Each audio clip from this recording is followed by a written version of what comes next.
Kamusta mga boss? Welcome sa aking munting channel, ang Kanta Kwento.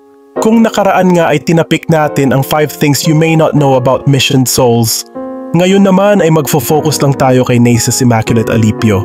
Malalaman nyo nga sa kwento natin ngayon ang 5 bagay na marahil hindi pa alam ng karamihan sa inyo na mga tungkol sa kanya. Ngunit bago tayo mag-umpisa, kung bago ka dito sa ating channel, hihingin ko po muna ang inyong like at subscribe bilang suporta sa ating channel. At sa ating Facebook page, paki-comment mo din kakwento kung taga saan ka para malaman ko kung hanggang saan umabot ang kwento nating ito. Maraming salamat. Batid naman natin na sobrang dami na nagre-react ng video sa family band Mission Souls.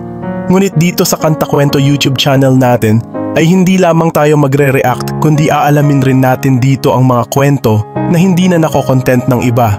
At syempre, sasamahan rin natin ang ating kwento ng mga konting kantahan, kaya dito lamang yan, samahan nyo ako hanggang dulo. Huwag na nating patagalin pa, umpisahan na natin ang 5 bagay na hindi nyo alam tungkol kay Naces Immaculate Alipio. Una nga dito ay ang kanyang pagkahilig sa larong basketball, badminton, at siya nga ay porsigido rin sa kanyang pagwo-workout. Healthy living ang ating Naces.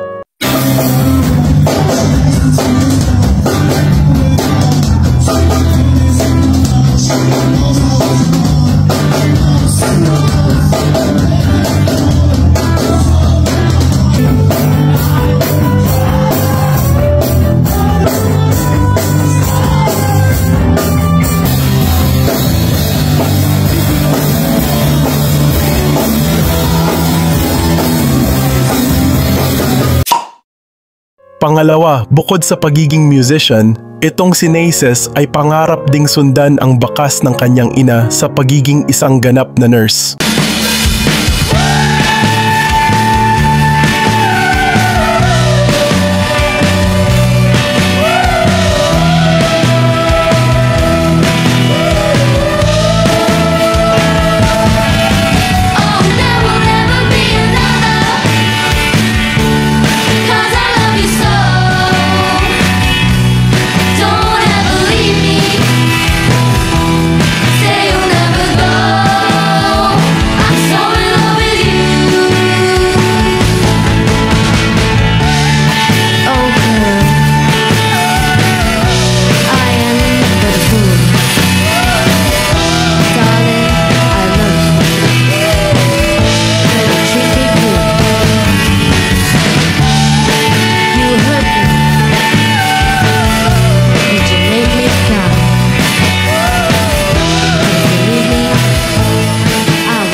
Pangatlo, alam nyo ba na nagsimula lang matuto si Naces sa pagpapiano noong taong 2022 lamang at sa pagbe-bass naman ay noong 2023 lamang, ngunit professional na ang kanyang level ngayon sa entablado o pagpe-perform nito?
Pang-apat, nabanggit ko na nga na ang mga kasunod na pangalan ng 4 na magkakapatid ay hinango lahat sa Biblia, dala nga ng kanilang relihiyosong pamilya.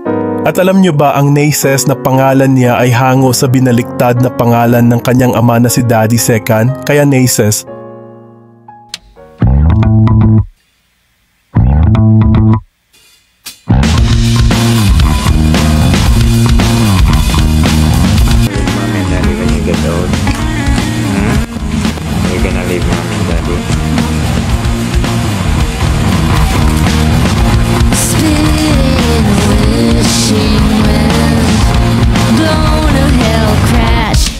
The last flash.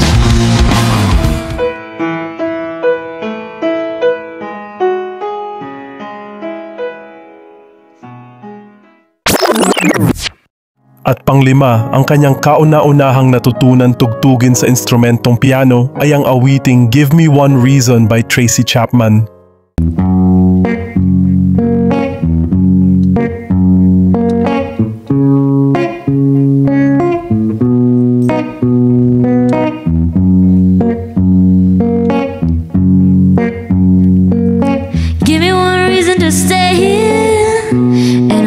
Turn my back around. Baby, I got your number. Oh, and I know that you got mine. Call me anytime. You got to call me. And I'll turn my back around. You can see me turn. Give me one reason to stay here.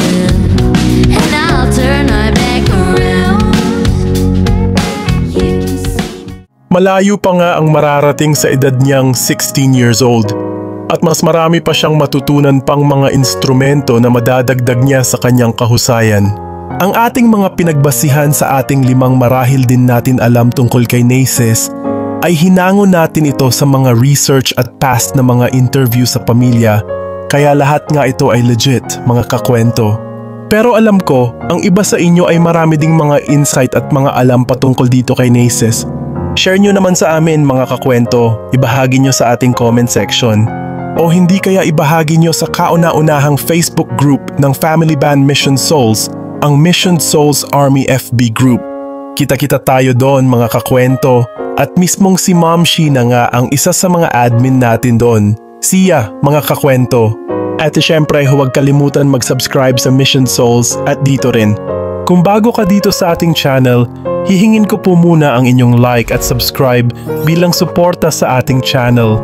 At sa ating Facebook page, paki-comment mo din kakwento kung taga saan ka para malaman ko kung hanggang saan umabot ang kwento nating ito. Maraming salamat. Sana mga kakwento ay mag-join kayo sa ating membership. Ito'y 25 pesos lamang upang ma-access nyo ang ating mga special emoji para sa comment section at mga early access sa ating mga content at marami pang iba.